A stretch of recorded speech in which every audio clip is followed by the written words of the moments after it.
Bonjour et bienvenue. Ah, il est descendu, c'est qu'on va bosser dessus cette semaine. Mon doigt va mieux. Donc cette semaine, on attaque la préparation peinture, voire peut-être la peinture avant la fin de la semaine. Donc ça va être finition de tout ça, de toutes les finitions, ponçage des zones, préparation des zones, apprêtage. Il faut mettre l'après, que ça sèche, et puis après on peint. Donc je vais avoir une inertie à chaque fois parce qu'entre l'après et la peinture, j'ai pas de cabine pour sécher. Ça va mettre une bonne journée à sécher, voire plus. Donc le temps de poncer tout ça, que ça durcisse, enfin bon bref, c'est de l'inertie. Donc on fera autre chose en attendant, je pense qu'il y a assez de taf comme ça, normalement. On a reçu un peu de pièces, mais pas tout, mais juste un peu. Donc bon, on va voir ce qu'on peut faire avec ce qu'on a reçu.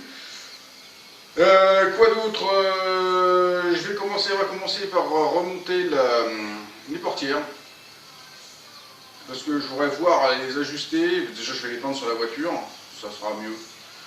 Ça permet de faire des trucs complets. Et même si j'aime bien peindre à plat, là le problème c'est que comme j'ai refait complètement les galbes extérieures, je ne voudrais pas qu'il y ait un galbe qui soit pas le même que celui de la portière d'avant. Parce que s'il faut que je retronçonne quelque chose pour adapter, c'est avant que ce soit peint, parce que sinon, voilà. Donc on va faire tout ça, on va commencer là, on va commencer à monter ça là, les portières, et puis après on avance, quoi. Bon. La peinture c'est long, ça a l'inertie, c'est long. Allez-y au boulot. Bon, je suis désolé, j'ai pas filmé le montage de la portière. Bon, je l'ai juste posé comme ça, cloc cloc, et puis là les charnières sont accessibles. Donc. Bon, c'est pas mal. Ça ouvre, ça ferme, ça s'aligne. Bon, il y a le joint qui jette parce que forcément il est déboîté, donc il accroche. Voilà. Comme je suis tout seul ce matin, bah oui. Je me débrouille tout seul. Bon, alors la deuxième portière est montée. Sauf que là, ici, là, on est vraiment pas bon. Bon, là, faut que je reponce. Hein. J'avais remis une couche pour corriger les petits défauts. Là, on est vraiment pas bon. Donc là, je suis vraiment en rentrée dedans. Et comme je suis comme ça, la portière, elle s'ouvre pas. Si je me mets comme ça, de décloquer d'un cran sur le machin, ici, je suis pas bon. Mais en bas je suis bon, et là ça passe. Donc en fait, il faut que je refasse revenir ça comme ça. Et je sais pas trop comment faire, parce qu'on est bon là. On est bon ici, puis d'un seul coup on voit bien que ça part comme ça. Donc il faut que j'y tire la gueule comme ça. Et maintenant que tout est monté, c'est compliqué. C'est très compliqué. Mais enfin, c'est qu'on pourra se faire, mais je vais peut-être mettre une cale en bois ici, puis forcer sur la portière. Ah, ça peut le faire, ouais. Du réglage, quoi. Parce qu'ici, là, on est bon. Après, bon, on est comme on est, hein. La porte, elles ont tapé, donc...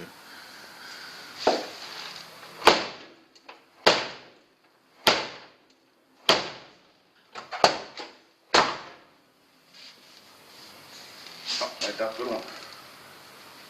Elle est revenue. Là, je suis creux encore. Faut que je refasse la même chose. Ah, donc pas grand chose, hein.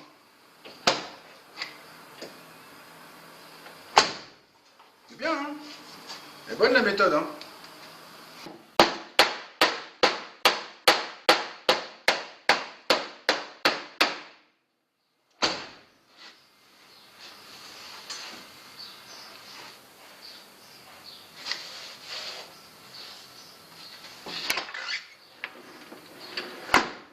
Ça marche. Bon, bah le réglage, c'est fait comme ça, hein, marteau, hein. Bon, bah c'est impeccable.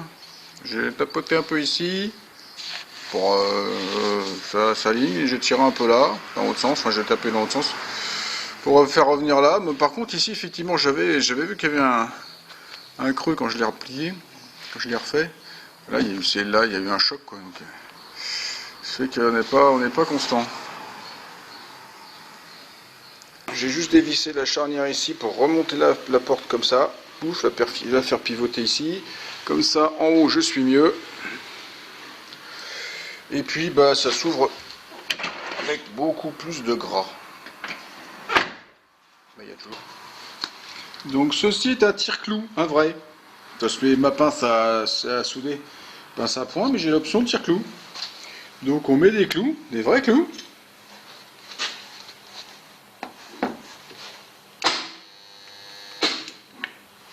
Ça marche pas.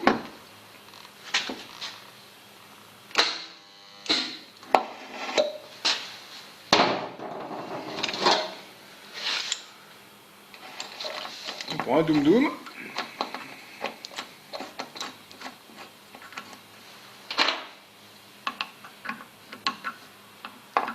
C'est lequel? C'est celui-là.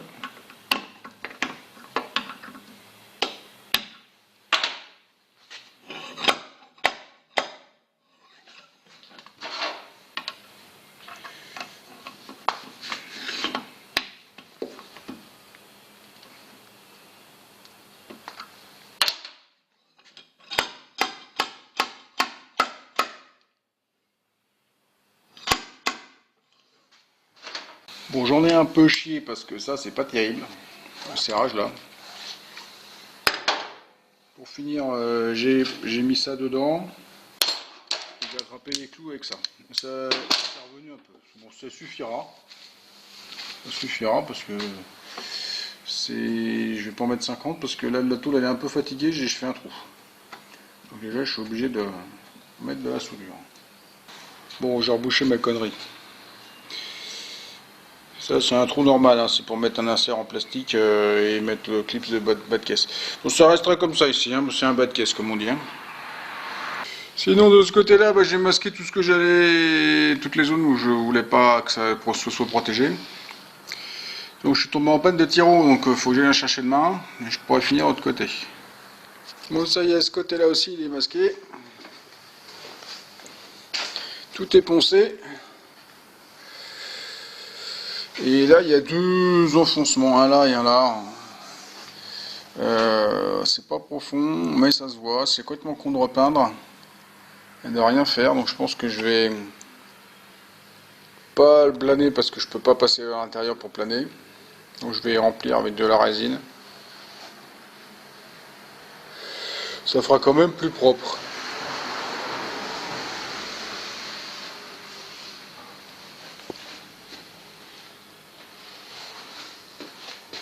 Et là je peins ici, je vais finir sur l'autocollant les raccords, donc ça devrait moins se voir. Donc voilà, j'ai étalé une dose de résine là. Maintenant on va attendre que ça durcisse puis on poncera, on va poncer, à mon avis demain matin. Bon alors j'ai poncé le mastic. Et puis bah, comme il y a toujours des petites imperfections dans le mastic, hein, toujours. Hein. Normalement on met un mastic de finition. J'en ai pas. Mais j'ai de l'après époxy bien épais. Donc un après époxy bien épais, sans diluant. Donc allez, je l'ai étalé au pinceau, j'en ai mis des grosses couches. Un peu partout. Toc toc toc. Comme ça, bah j'ai plus qu'à poncer. Et j'ai plus qu'un petit voile de mastic d'après à mettre. J'ai plus de grosses corrections. Pas mal aussi. J'ai fait pareil de l'autre côté aussi. Donc ce matin on a reponcé. Des petites machins. Toc. Ce que j'avais fait, on a reponcé. Maintenant on va remettre une couche d'après. Avant.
Bon bah voilà, l'appareil est passé partout.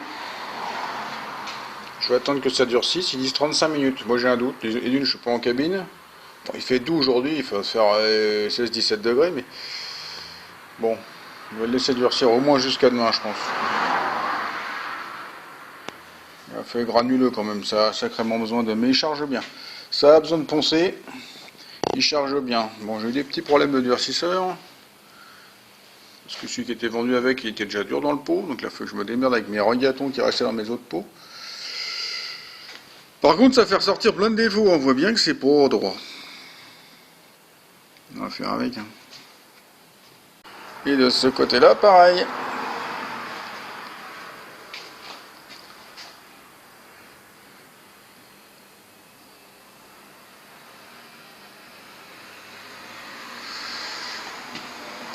Ça fait ressortir tous les défauts. Peut-être qu'avec le blanc, ça se verra plus, mais j'ai un gros doute. Puis j'ai fait le dessus de l'aile aussi. Faut pas oublier quand même. Il y avait ça aussi à faire. Donc là, ça a été fait. Bon alors, c'est bien sec. Et c'est même plus peau d'orange granuleux comme c'était quand je l'ai posé. Ça c'est bien, ça a bien tendu. C'est impeccable, genre pas trop à poncer, enfin un peu quand même. Tu es content? On va aller vite.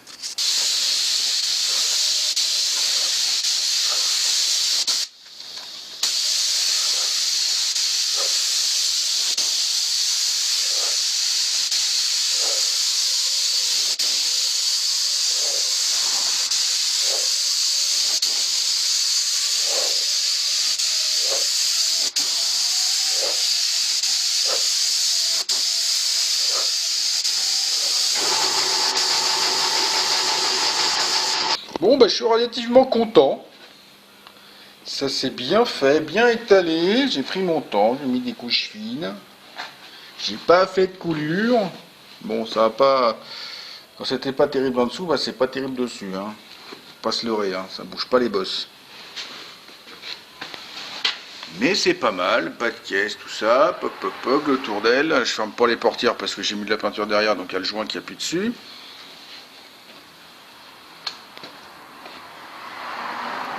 Voilà, le bas machin. Je suis content, ça brille, c'est joli. Maintenant, je sais pas si elle a le raccord avec l'autre peinture, si c'est la même chose. Ça, on verra quand on va déballer. J'ai fait une coulure, là. Forcément, c'est au coin. Là, qui se voit beaucoup. Je sais pas si on la voit d'ailleurs. On voit comme ça. De ce côté-là, en fait, j'ai déballé en même temps que je peignais parce que ça faisait des... Au niveau du scotch, ça faisait un arrêt franc. Donc là, j'ai fait comme ça, j'ai déballé, comme ça fait un raccord. Et franchement, je suis content de mes raccords parce qu'on les voit pas.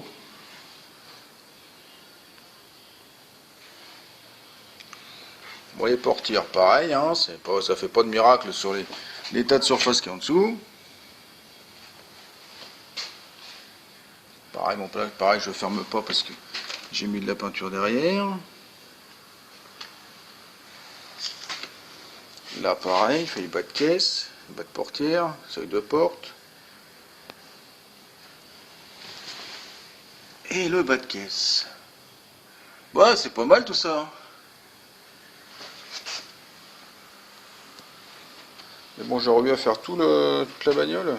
Là, je me suis arrêté là, ici. Je suis venu mourir là. Bon, ici, c'est pas fait. Hein.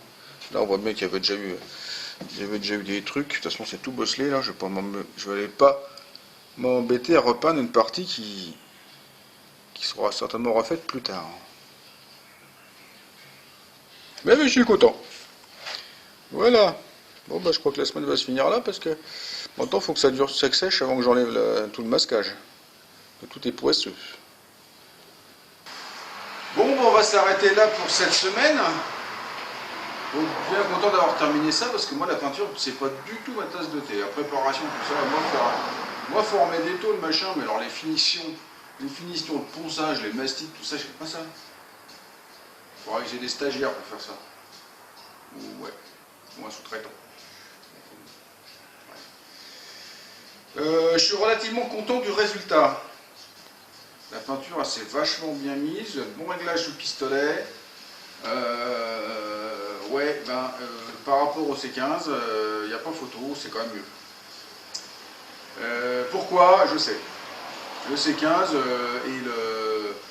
et la 504, c'est de la peinture de Internet, chez peinturevoiture.fr. Je ne vais pas faire de pub, mais je l'ai dit. Donc c'est de la peinture qui a un prix qui n'est pas excessif, on va dire, c'est un prix correct. Ça, c'est de la peinture qui vient de chez le fournisseur de fourniture automobile d'une ville de par là, de pas loin, le Château Thierry. Hein, voilà, on va me localiser maintenant. Zut. Et c'est de la peinture un peu plus professionnelle, un peu plus haut de gamme. La peinture en elle-même n'est pas forcément beaucoup plus chère au kilo. Ça doit être c'est pas le double, hein, c'est un tiers plus cher. Par contre, les plus chers, c'est le durcisseur qui est beaucoup plus cher et le diluant. Ce qui fait que pour 1 kg de peinture, on en a pour 100 balles. Pour la peinture, durcisseur et diluant, on en a pour 100 balles pour 1 kg de peinture. Bon, voilà. Par contre, le résultat, ça n'approuve pas photo. J'arrivais pas à avoir des bons résultats avec mon pistolet, ça n'arrivait pas à bien étaler, là nickel. Je pense que la peinture est faite pour beaucoup. Le pistolet est fait pour beaucoup, là c'est un bon pistolet que j'ai. Là la peinture fait que l'un plus l'autre, je suis content quoi.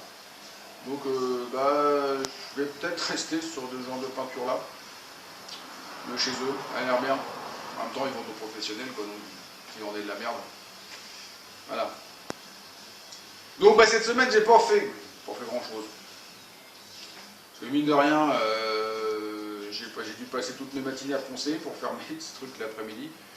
Parce que j'ai poncé les mastiques. À chaque fois je laissais à 24 heures parce qu'il ne fait pas super chaud pour que ce soit bien durci. Donc j'ai pas 24 heures, mais je faisais ça l'après-midi et puis j'attendais jusqu'au lendemain matin pour poncer. Que ce soit les mastiques, les apprêts ou voilà, la peinture. La peinture elle va attendre lundi pour déballer parce que j'ai commencé à vouloir enlever des scotch, je m'en suis foutu plein les doigts. Elle est encore poisseuse. Donc on va laisser durcir. Là je viens de finir, là, il y a un quart d'heure, 20 minutes. On va laisser durcir. Moi j'ai rien pour faire sécher, donc ce week-end il va faire doux. En plus ça va être là où il va faire chaud.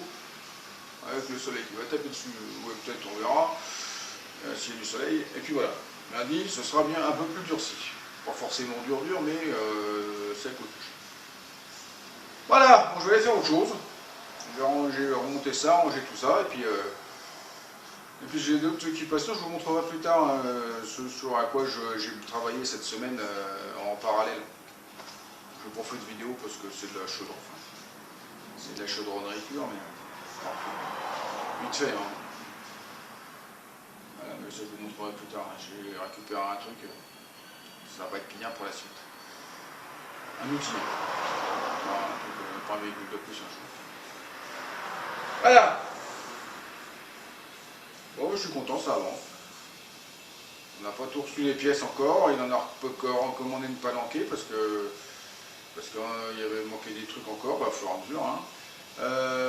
On avait déjà reçu des trucs qu'on a essayé de monter qui n'étaient pas les bons. Super, c'est super quand ça vient du Japon. Ouais, c'est qu'il y en a pour cher. Soit ils n'ont pas envoyé la bonne chose, soit leur référence n'est pas bonne, j'en sais rien, mais bref. Je ne sais pas. Bon, sur ce, si ça vous a plu, si ça vous a diverti, si vous aimez les HJ61, les mecs qui font de la peinture avec leurs doigts et puis qui essaient de ne pas s'abîmer les autres, vous laissez un petit pouce. Vous n'oubliez pas de me laisser un commentaire, de faire circuler sur les réseaux sociaux et de vous abonner à ma chaîne, c'est pas déjà fait. Et pour tous ceux qui veulent me joindre, tous les liens sont dans la description. Allez, au revoir, à la prochaine. Bon alors je vais donner un temps aussi. Préparation peinture. Et on va dire 2 heures de ponçage tous les matins, 1h30 de travail l'après-midi. Ça sur 3 jours, et puis le reste j'ai fait, oui voilà. C'est pas forcément long. Le masquage est très bon fait. Voilà. Et mon doigt va mieux. J'ai enlevé le fil. Moi-même, hein, parce que je n'ai pas trouvé de tout bib en fait. J'ai pas de tout bib, j'ai pas de médecin traitant. On est à 70 km de Paris. Et c'est quasi impossible de trouver un médecin qui veuille vous recevoir quand on n'est pas client. Patient. Oui, client, patient. Ouais, c'est la vie. Allez, sur ce, j'arrête de parler. Vous me mettez un petit pouce parce que vous êtes sympa. Et je vous dis à la prochaine. Allez, au revoir. Mais qu'est-ce qu'on peut bien faire avec un truc pareil? C'est énorme. Ça fait 1 mètre par 3 mètres. Et il y a des rainures tout le long. On peut mettre des lardons dedans. Ouh là là, ça fait plus d'une tonne, c'est de la fonte. Mais qu'est-ce qu'on peut faire avec ça?